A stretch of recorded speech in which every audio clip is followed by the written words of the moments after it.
Este é o programa Escola Bíblica Dominical em Debate, de responsabilidade do Departamento de Ensino Bíblico e da Superintendência Geral da Escola Bíblica Dominical da Assembleia de Deus em Mossoró, no Rio Grande do Norte. Nós estamos estudando neste trimestre, nas lições bíblicas da CPAD, na sala de adultos, o Cremos, a razão da nossa fé. Uma série de lições comentadas pelo pastor Ezequias Soares, e a lição que nós vamos estudar no próximo domingo na Escola Bíblica Dominical tem por título A Necessidade de Termos uma Vida Santa. Texto áureo, portanto, primeira epístola de Pedro, capítulo 1, versículo 15, no qual Pedro diz: Mas, como é santo aquele que vos chamou, sede vós também santos em toda a vossa maneira de viver. E a verdade prática, de igual modo, o texto aqui que fecha o pensamento do autor ao longo do comentário, diz: cremos na necessidade e na possibilidade de termos uma vida santa e irrepreensível por obra do Espírito Santo, que nos capacita a viver como fiéis testemunhas de Jesus Cristo. Isso também é um dos tópicos da nossa confissão de fé, do nosso Cremos da Assembleia de Deus. Muito bem, convidamos você a permanecer conosco. Eu e o pastor Fábio já estamos aqui a postos, prontos para iniciar o nosso debate, o nosso diálogo. Continue conosco.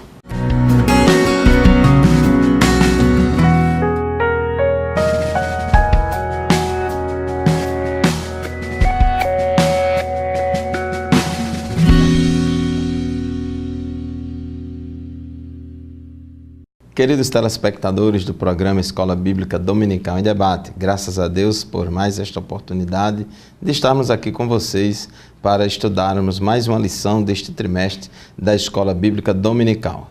Na lição de hoje, é a lição de número 9, que tem como título A Necessidade de Termos uma Vida Santa.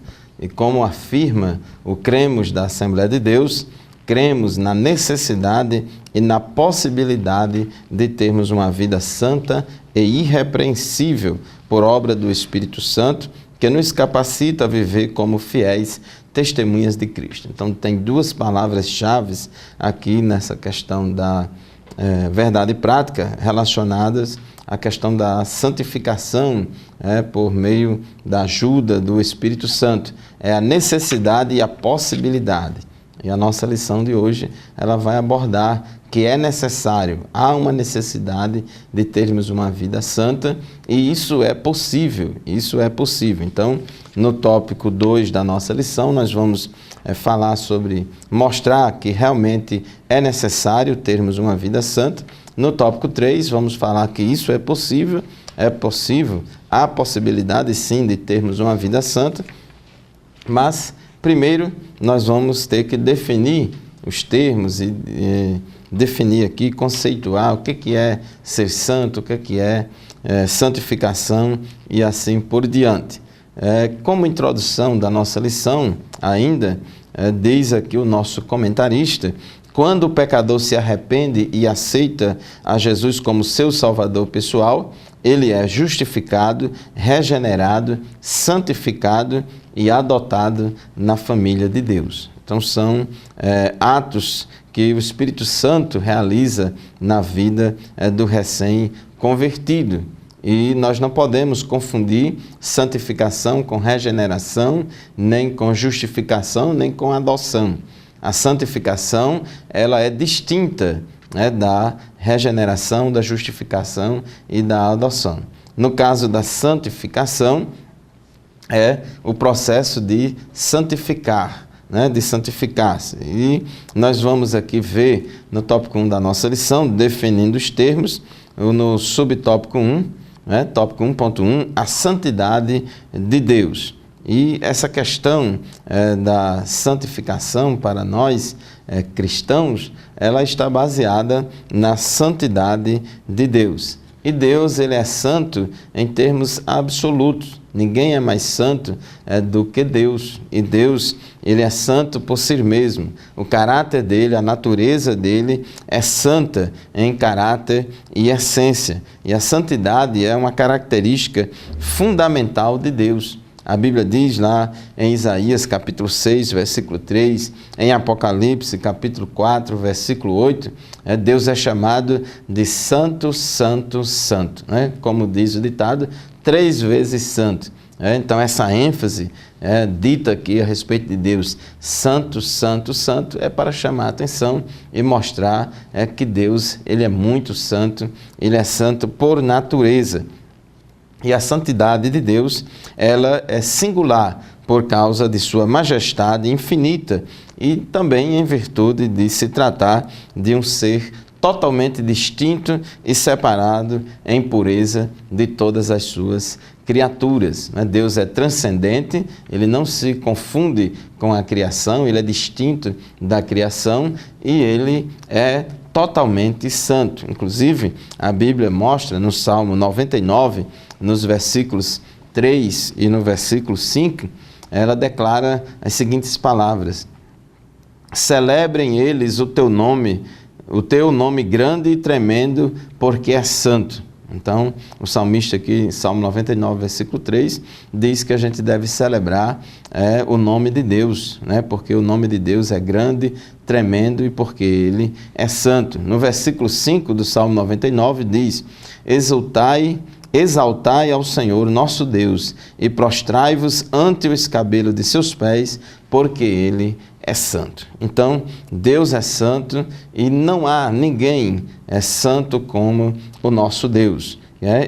Ele existe, a santidade existe em Deus, né? Ele é santo em si mesmo. E em 1 Samuel, capítulo 2, versículo 2, diz a palavra de Deus: não há santo como é o Senhor. Então, meu querido telespectador, minha querida telespectadora, o nosso Deus, Ele é santo, singular, essa santidade de Deus, ela é absoluta e nós somos santificados por este Deus que é santo. Não é isso, pastor José Roberto? O pastor Fábio, e aí eu aproveito aí para apresentar alguns significados.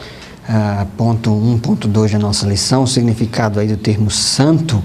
Eu quero lembrar aqui que o pastor Ezequias Soares tem uma formação em linguística e ele recorrentemente ao longo das lições, você já deve ter observado, ele apela aos termos originais, aos termos, as palavras bíblicas, né, no original hebraico e grego. E neste tópico, para explicar essa terminologia, ele explica o significado da palavra santo no hebraico, a sua tradução para a Septuaginta, que é a tradução do Antigo Testamento para o grego, e depois como é que esse termo vai ser vertido para o grego do Novo Testamento. Então, o primeiro significado que nós temos aí é um verbo, que é o verbo kadash.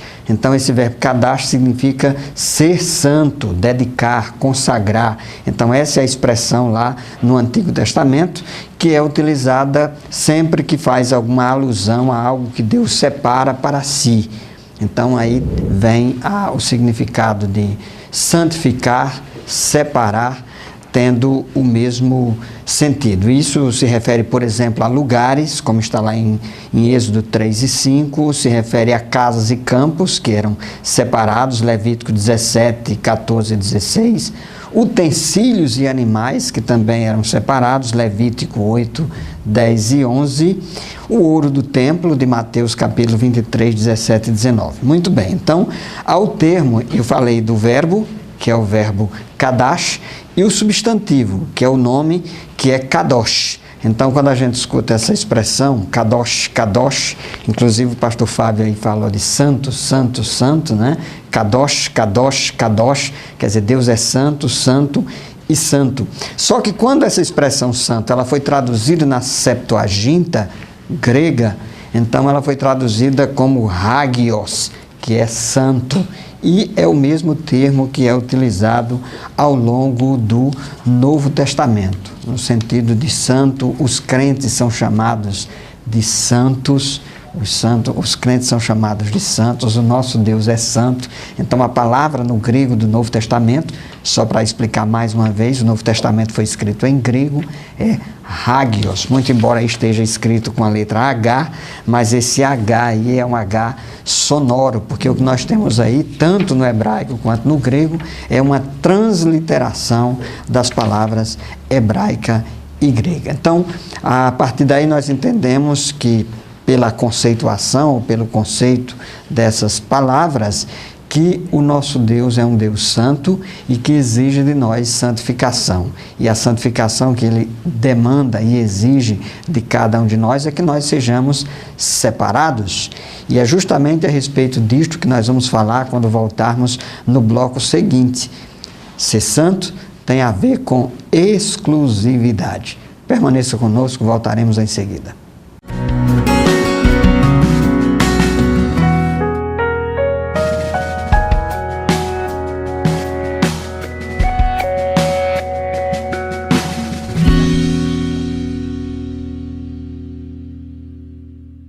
Muito bem, meus queridos telespectadores, estamos de volta com o programa Escola Bíblica Dominical em Debate, definindo os termos, o que é que significa ser santo, santidade. Então, a questão de ser santo tem a ver, como o pastor José Roberto falou, com separação. E é importante a gente chamar a atenção, não é somente ser separado, mas separado e dedicado a Deus. É separado daquilo que é imundo, separado daquilo que é impuro, separado daquilo que não está de conformidade com a vontade de Deus, e porém dedicado a Deus, consagrado a Deus para uso exclusivo de Deus. Essa questão aí da separação, em 2 Coríntios 6:17, apóstolo Paulo falou: por isso retirai-vos do meio deles, separai-vos, diz o Senhor, não toqueis em coisas impuras e eu vos receberei. Então dá uma ideia desta questão da separação do pecado, mas não somente Deus quer que a gente se separe do mal, do pecado, daquilo que não agrada a Deus, mas que a gente se dedique a Ele. Dedique-se a Deus, porque Deus requer exclusividade. Assim como um esposo requer exclusividade da sua esposa, assim como a esposa requer que o amor do seu esposo seja exclusivo para ela, Deus também requer de nós que sejamos exclusivos dele, que sirvamos somente a ele. Daí a Bíblia condenar a idolatria. A idolatria na Bíblia ela é comparada como uma prostituição espiritual, é como um adultério espiritual. Por quê? Porque Deus quer que a gente seja exclusivo dele, que adore somente a ele. Inclusive, o primeiro mandamento do Decálogo, lá em Êxodo capítulo 20, diz: não terás outros deuses diante de mim. O Shema lá de Israel, Deuteronômio 6:4, ouve Israel, o Senhor nosso Deus é o único Senhor. Então Deus requer exclusividade, dizer que qualquer coisa, objeto ou pessoa é consagrada, separada ou dedicada a Deus, significa dizer que isso pertence a Ele. É justamente o sentido aqui da palavra exclusividade no tópico 1.3, serve a Ele, serve a Deus com exclusividade. E Deus, Ele tem zelo de nós. Tiago disse que o Espírito Santo que habita em nós, Ele tem ciúmes. Ciúmes é no sentido de zelo, é de requerer exclusividade nossa. Então, o que é sagrado, o que é de Deus, não pode ter uso comum.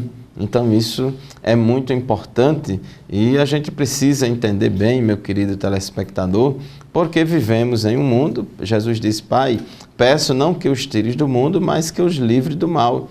A gente tem que viver no mundo, mas sem se conformar com as coisas do mundo. Nós não somos extraterrestres e tal, e vamos viver de forma esquisita aqui na Terra, vamos nos contextualizar de acordo com a nossa cultura, mas tudo tem um limite. Tudo tem um limite porque nós não podemos excessivamente ser contextualizados excessivamente a ponto de nos misturarmos com as coisas do mundo. Então, o nosso chamado para ser santo, isto é, afastar-se de tudo aquilo que é pecaminoso, está baseado na santidade de Deus. Pastor José Roberto, o tópico 2 da nossa lição, a necessidade de termos uma vida santa. E aqui o nosso comentarista ele faz a comparação aqui com Israel, a igreja, né? E depois ele mostra que isso é uma exigência natural, porque Deus é santo. É bem verdade, pastor Fábio, e isso está baseado lá em Êxodo, no capítulo 19, versículos 5 e 6, quando nós testificamos que Deus separou o povo de Israel para Ele mesmo. Está escrito assim: então sereis a minha propriedade particular, né? Dentre todos os povos, porque toda a terra é minha, e vós me sereis reino sacerdotal e o povo santo. Isso quer dizer que Deus escolheu o povo de Israel entre todas as nações como um povo separado, como um povo consagrado a Ele. E evidentemente, algo que nós sempre atrelamos, esta escolha, ela demanda, ela exige responsabilidade. Então o povo de Israel, do mesmo modo que foi escolhido por Deus para ser um povo santo, sacerdotal, a testemunha das ações e dos atos de Deus e da revelação da Torá de Deus, esse povo também teria a responsabilidade de viver em conformidade com o propósito e os desígnios de Deus. Então, pensar sobre esse chamado de Israel é pensar que Deus tem um chamado especial para cada um de nós, e nós precisamos responder a este chamado e essa vida de santidade que é exigida para cada um de nós. O povo de Israel, infelizmente, quando nós olhamos a história de Israel, sobretudo nos livros históricos lá do Antigo Testamento, nós vemos que o povo de Israel oscilou muito. Em alguns momentos eles se voltavam para Deus, em outros eles se distanciavam, e por causa disso Deus permitiu, inclusive, que esse povo fosse levado por várias vezes ao cativeiro, para que ali ele extraísse lições e aprendesse que não havia outro modo melhor de viver do que de acordo com a vontade de Deus. É importante que a gente destaque aqui que a santificação e a santidade é a vontade de Deus, mas não apenas pelo capricho de Deus, porque Deus seja caprichoso e quer que nós vivamos assim, ou de igual modo, ou de modo tal, mas é porque viver de forma consagrada, santa, dedicada a Deus, é o que há de melhor para as nossas próprias vidas. Pastor Fábio, nós temos um exemplo. Jesus contou a parábola do filho pródigo, que é o filho que saiu, que foi embora, e ele precisou sair de casa para aprender que o pai tinha o melhor para ele. Então é importante que nessa lição nós venhamos aprender que a santificação, a vida santa, é o que Deus espera de cada um de nós, não apenas porque é vontade dele, mas porque é o melhor de Deus para nossas vidas. Exatamente, pastor José Roberto. Vivermos em santificação, em santidade, é bom para nós, é o melhor para nós.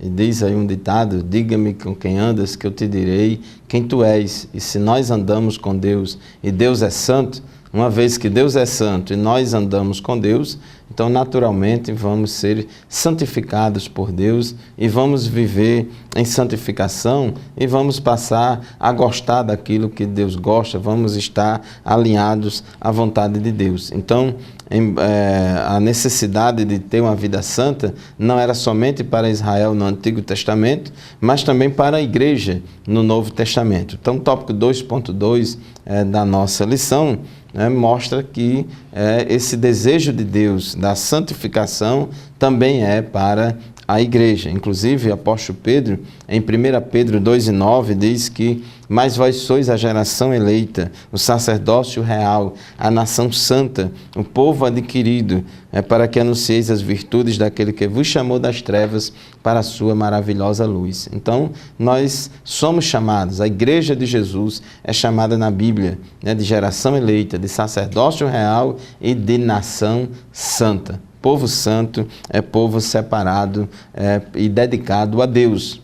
Paulo, escrevendo aos Efésios, no capítulo 5, versículo 27, ele diz que estava ajudando, preparando a igreja para apresentar a si mesmo, igreja gloriosa, sem mácula, nem ruga, nem coisa semelhante, mas santa e irrepreensível. Então, a igreja que vai subir no arrebatamento, a igreja verdadeira, composta de todos os cristãos fiéis de toda a face da terra. Então, a igreja de Jesus que vai subir no arrebatamento, ela é santa e irrepreensível. Segunda aos Coríntios, capítulo 11, versículo 2, Paulo disse: porque estou zeloso de vós com zelo de Deus, porque vos tenho preparado para vos apresentar como uma virgem pura a um marido, a saber, a Cristo. Então, a igreja do Senhor Jesus Cristo, nós fazemos parte da igreja, estamos sendo preparados, todo o nosso espírito e alma e corpo, como diz 1 Tessalonicenses 5:23, conservados irrepreensíveis para a vinda do Senhor Jesus Cristo. Mas o nosso segundo bloco do programa de hoje já terminou, vamos fazer mais um intervalo e daqui a pouco retornaremos para continuar o nosso estudo. Fique conosco.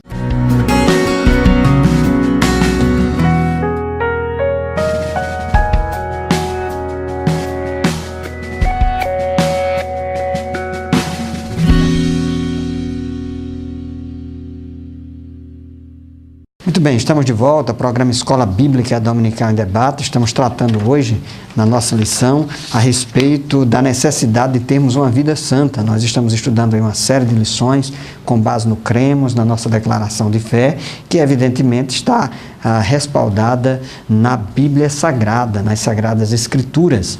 E nós estamos estudando hoje esse tópico, esse tema da santificação, da santidade. Deus espera que cada um de nós sejamos santos em toda a nossa maneira de viver. E o comentarista diz aí no ponto 2.3 que a santificação é uma exigência natural. Evidentemente, o que ele está querendo dizer com isso é que se espera de um cristão que ele seja santo. Nós já dissemos aqui, quando estudamos a doutrina da salvação, que ninguém é salvo pelas obras, ninguém é salvo por aquilo que faz ou pelo que deixa de fazer, e que a salvação é um ato gracioso de Deus mediante a fé que nós expressamos no sacrifício de Jesus na cruz do Calvário.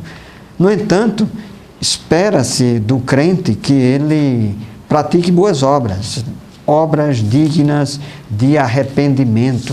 Então, quando se diz que é uma exigência natural, quer se dizer, na verdade, que é algo que se espera do crente, do cristão, que ele viva em santificação. O próprio João, escrevendo na sua primeira epístola, ele diz que aquele que é nascido de Deus não vive cometendo pecado, não se entrega dissolutamente ao pecado. A pessoa que vive para Deus e que se entregou a Deus, a vontade dele ou dela é que ela apresente o seu corpo como sacrifício vivo, santo, agradável a Deus, como diz Paulo lá em Romanos capítulo 12, versículos 1 e 2. A pessoa que teve um encontro com Deus, a mente, o entendimento, a vida, o procedimento, está alinhado à vontade de Deus. Então é isso que se espera do cristão. Quando o cristão começa a fazer algumas coisas que não agradam a Deus e que não estão no centro da vontade de Deus, alguma coisa errada está acontecendo na sua vida. E o pior, se essa prática pecaminosa se tornar algo frequente e recorrente, é bem possível que essa pessoa acabe apostatando da fé. E é preciso que se tenha cuidado. Nós temos um exemplo bíblico de uma igreja carnal, ou seja, uma igreja focada na natureza pecaminosa, que é a igreja de Corinto. Paulo escreveu epístolas para aquela igreja, orientando para que aqueles irmãos vivessem em santificação, em santidade. E algo que me chama a atenção, pastor Fábio, aqui, inclusive está na verdade prática, é que a santificação, a santidade, ela é uma obra do Espírito Santo. Paulo diz isso de forma muito clara na Epístola aos Romanos, no capítulo 8. Isso também está muito evidente lá na Epístola de Paulo aos Gálatas, capítulo 5, Paulo mostrando que a santificação também não é uma obra na qual o crente produz a santidade sozinho. Se depender só de nós, nós jamais seríamos santos. A santidade é um trabalho em conjunto, nós dependemos da atuação do Espírito Santo em nossas vidas. Na medida em que nós andamos no Espírito, o Espírito Santo produz o seu fruto em nós, e na medida que esse fruto é produzido em nós, então Deus produz em nós a santificação, de tal modo que nós passamos a agradar a Deus. Então, pastor Fábio, este é o caminho. Então se exige de um cristão que ele tenha uma vida santa. Afinal de contas, o nosso Deus diz: sede santos, né? Teve um irmão que pensava que ser de santos era torcer pelo time de futebol, né? Os santos, mas não tem nada a ver com isso, é ter uma vida regrada na presença de Deus. Exatamente, ser santo, meu querido telespectador, minha querida telespectadora, é uma condição sine qua non para entrar no reino de Deus. A Bíblia diz: segui a paz com todos e a santificação, sem a qual ninguém verá o Senhor. 1 aos Tessalonicenses, capítulo 4, versículo 3, diz que esta é a vontade de Deus, a vossa santificação.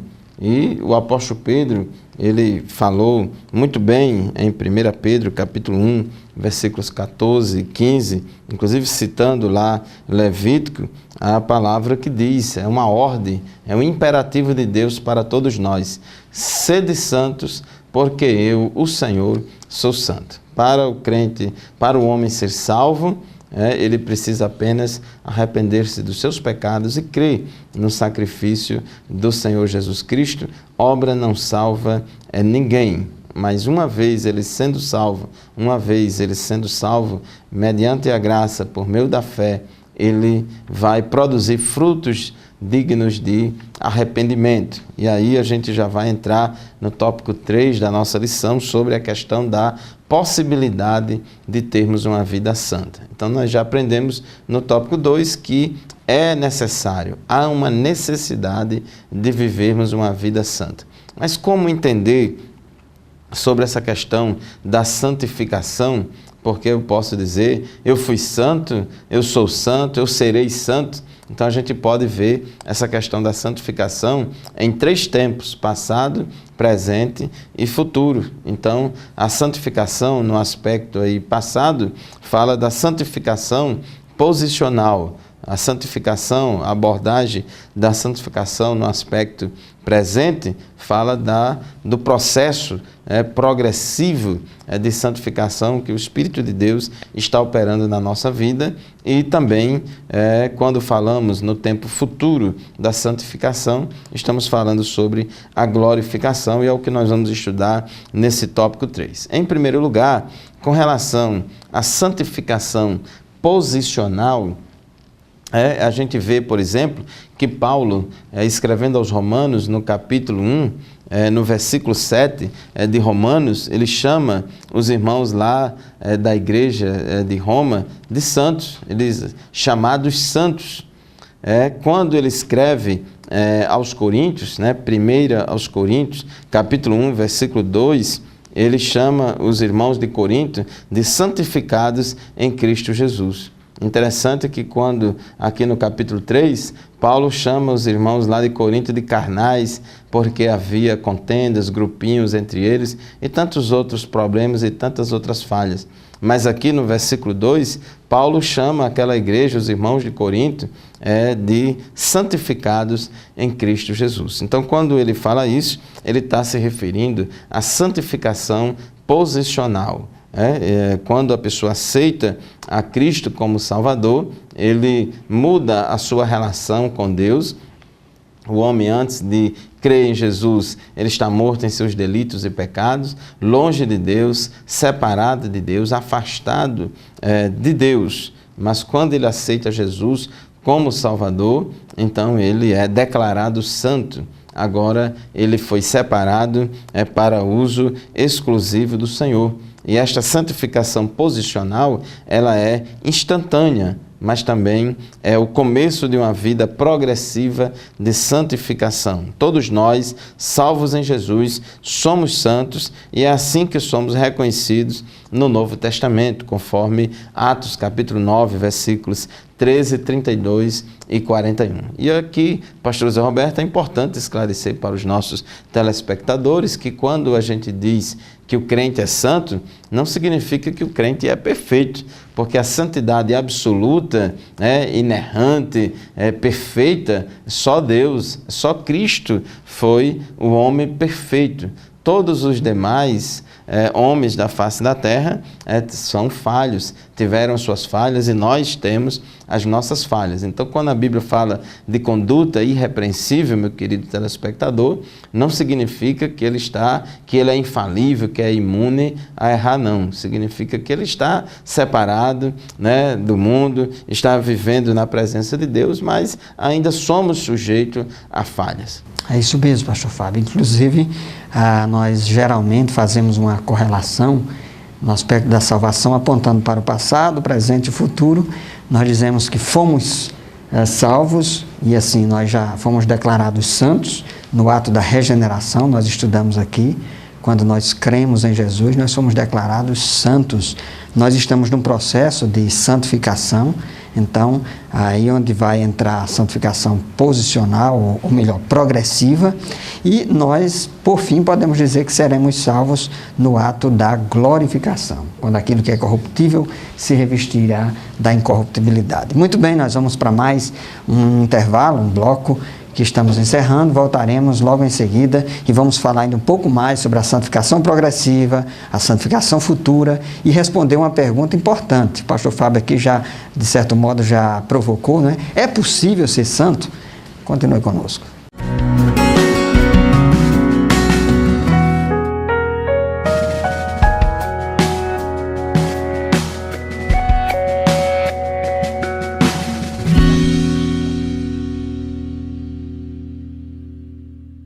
Amados irmãos, estamos de volta para o quarto e último bloco do programa Escola Bíblica Dominical em Debate de hoje, estudando a respeito da santificação.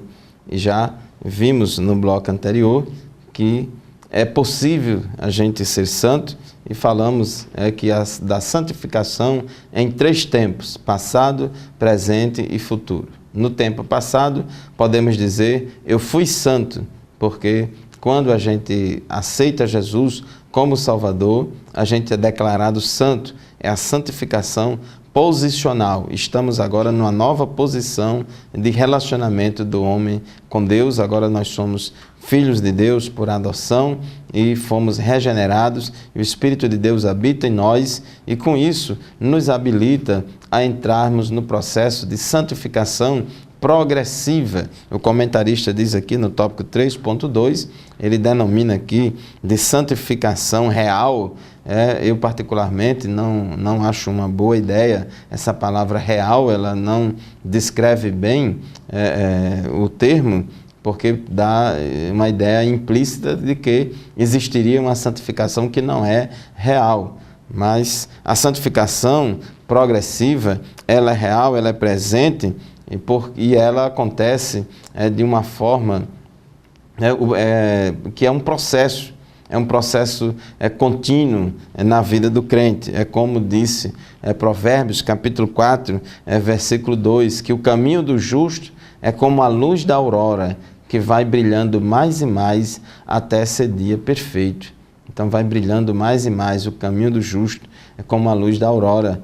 Pedro falou de crescer na graça e no conhecimento de nosso Senhor e Salvador Jesus Cristo. Então esse processo de santificação, Deus, ele opera na nossa vida e o Espírito Santo que habita em nós vai nos ajudar. A Bíblia manda que a gente viva no Espírito, ande no Espírito, seja guiado pelo Espírito. E 2 Coríntios, capítulo 3, versículo 18, Paulo, ele descreveu um pouco sobre esse processo de santificação progressiva quando diz: mas todos nós, com cara descoberta, refletindo como um espelho a glória do Senhor, somos transformados de glória em glória na mesma imagem, como pelo Espírito do Senhor. Então o Espírito Santo ele vai trabalhando na nossa vida e nós, à medida que caminhamos com Deus, andamos com Deus, lemos a palavra de Deus, oramos a Deus e andamos e vivemos na presença de Deus e a gente dá lugar para o Espírito de Deus trabalhar na nossa vida, Deus vai aperfeiçoando o nosso caráter cristão, Deus vai nos santificando e nós vamos nos identificando cada vez mais em natureza e em ações, vamos nos identificando cada vez mais com Cristo, nós vamos crescendo em direção a atingir a estatura de varão perfeito. Então, meus queridos irmãos, minhas queridas irmãs, a santificação progressiva, ela é fundamental, ela atesta que realmente você, que um cristão, ele está nos caminhos do Senhor, e é uma prova de que ele é salvo, porque ele está vivendo neste processo de santificação progressiva. Tem nesse processo alguns que estão mais adiantados, outros que estão nem tanto, e uns que dão fruto a 100, outros a 30, outros a 60. Temos que entender, ninguém pode obrigar todo mundo a ser igual a todo mundo. Mas estamos nesse processo, somos vasos inacabados, estamos sendo trabalhados nas mãos do oleiro. E aquele que em nós começou boa obra vai aperfeiçoar. Então, vamos estar sempre buscando de Deus esta santificação, e é fundamental, pastor Zé Roberto, entendermos que nós sozinhos não vamos vencer a luta com o pecado. Precisamos da ajuda do Espírito Santo, e nesse processo aqui de santificação progressiva, a história da igreja tem mostrado que alguns têm se utilizado de métodos ineficazes para conseguir esta santificação, que ela depende de nós, mas não depende só de nós, depende mais ainda de Deus do que de nós. Isso mesmo, pastor Fábio. Inclusive há uma história que eu gosto de contar, de uma determinada senhora que tinha um cachorrinho e que mordia a vizinhança, e deram um conselho para ela, para que ela colocasse uma focinheira naquele cachorro. Ele parou de morder a vizinhança, mas não parou de correr atrás. Isso porque o método foi ineficaz. Isso que o pastor Fábio acabou de dizer, existem legalismos, regras, normas, imposições humanas que são feitas para algumas pessoas, e na verdade isso às vezes acaba gerando um efeito contrário, e as pessoas acabam tendendo para uma religiosidade neurótica, mais ou menos parecida com aquela dos fariseus do tempo de Jesus, que só observam regras, picuinhas, coisas secundárias, e não vivem a santificação na forma que verdadeiramente a Bíblia ensina, que é uma santificação no Espírito, a partir da palavra de Deus, buscando agradar a Deus, fazer a vontade de Deus, até porque nós lemos aí, a vontade de Deus é a nossa santificação. Deus deseja que nós sejamos santos. E o comentarista fala aí no ponto 3.3 da santificação futura. Evidentemente, esse é um processo e nós vamos caminhando. Nós não somos perfeitos. Eu gosto muito da a primeira epístola de João. E João diz que não há quem não peque, nós somos pecadores, mas nós temos o advogado perante o Pai, Jesus Cristo, o justo. Ele é a propiciação pelos nossos pecados, e ele se refere aos crentes chamando-os de filhinhos. Isso quer dizer que nós estamos sujeitos ainda a pecar, mesmo depois de termos tido um encontro com Jesus. A diferença é que aquele que nasceu de novo, nasceu de Deus, nasceu de cima, não tem mais prazer no pecado. Ele tem a expectativa da glorificação. Aí a santificação futura, haverá o dia em que nós não mais estaremos sujeitos a este corpo de pecado, a natureza pecaminosa e caída. E quando diz Paulo lá na sua primeira epístola aos Coríntios, capítulo 15, falando da ressurreição, e ele diz que o que é corruptível se revestirá da incorruptibilidade. A morte será tragada na vitória e nós receberemos um corpo glorificado. Paulo também fala a respeito disso na sua primeira epístola aos Tessalonicenses, no capítulo 5, a partir do versículo 13. Ele diz que a trombeta vai soar, os mortos em Cristo ressuscitarão primeiro, e nós que estivermos vivos seremos transformados. Então, neste ato de glorificação que acontecerá no futuro, por ocasião da parousia, da vinda de Jesus para arrebatar a sua igreja, então nós seremos plenamente santos. E aí, pastor Fábio, nós de certo modo já estamos aí respondendo a pergunta final aí do nosso comentarista, que é o tópico 3.4, que é possível ser santo? Exatamente, pastor José Roberto e meu querido telespectador, por tudo quanto já estudamos aqui nesta lição, é possível sim ser santo, é possível andar na presença de Deus, viver uma vida de santificação, embora falhos, embora pecadores, mas é possível sim a gente viver uma vida de santificação. Diz João, amados, agora nós somos filhos de Deus, mas ainda não é manifestado o que havemos de ser, mas sabemos que quando Ele se manifestar, seremos semelhantes a Ele, porque assim como Ele é, nós o veremos. Então, é necessário e é possível sim vivermos uma vida santa. Deus jamais iria dizer para nós, sede santos, se não fosse possível a gente ser santo. Deus não ia exigir nada impossível de nós. E o conselho, meu querido irmão, minha querida irmã, para você neste momento, mas como ser santo? Como é que eu posso ser santo? O foco deve estar em Deus. Deus vai lhe ajudar, você tem que buscar a Deus, você não vai poder ser santo sem depender de Deus, tem que depender de Deus e buscar força em Deus, buscar a ajuda de Deus, e da sua parte você vai fazer o conselho que Paulo deu lá em Romanos capítulo 12, versículos 1 a 2, quando ele diz: rogo-vos, pois, irmãos, pela compaixão de Deus, que apresenteis o vosso corpo em sacrifício vivo, santo e agradável a Deus, que é o vosso culto racional, e não vos conformeis com este mundo, mas transformai-vos pela renovação do vosso entendimento, para que experimenteis qual seja a boa, agradável e perfeita vontade de Deus. Ou seja, Romanos 12, 2 diz para nós: não se amoldem ao esquema do mundo, não se ajuste ao esquema do mundo, aos moldes do mundo, mas que possamos andar na presença do Senhor. Então, pastor José Roberto, é o que podemos concluir desta lição. Não somente é necessário vivermos uma vida santa, mas é possível vivermos também uma vida santa. É isso mesmo. Portanto, sede santos, como também é santo o vosso Pai Celestial. Estamos concluindo o nosso programa, queremos convidá-lo a participar da sua escola bíblica dominical na sua congregação, se envolver, participar, vale a pena, e o debate continua lá mesmo na sua escola dominical. Isso mesmo, continua na nossa classe da Escola Bíblica Dominical. Vá para a Escola Bíblica Dominical, meu querido telespectador, com a sua família, e seja abençoado com o estudo da Palavra de Deus. Muito obrigado pela sua audiência e até o próximo programa, se Deus quiser. Muito bem, fiquem todos da paz do Senhor. Paz do Senhor.